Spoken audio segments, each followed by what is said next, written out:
I raised the issue of the position of the consumers in the European Union being unable to book tickets throughout the European Union.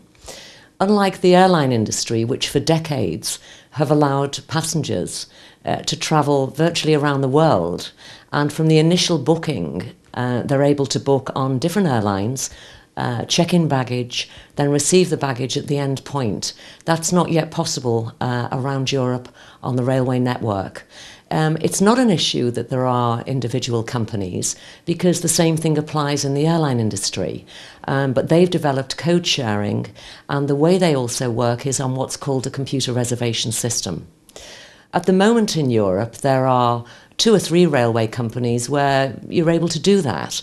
But if I wanted to go, for example, from Helsinki to Milan, it would be absolutely impossible. We'd have to start booking all the parts of the journey separately, and I don't think that that's in the interests of the consumer.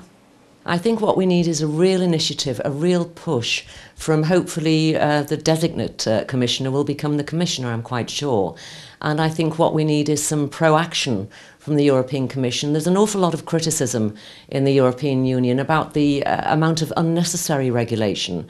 But I think there's an exception in this case. And I think what we need is a framework where a push from the European Commission, a push from the Parliament, and I know that there's cross-party support. All the political groups support this initiative. And I think with a proactive commissioner behind this, I think we could be successful. I think it may take some time, but it's also very important that the rail industry comes on board.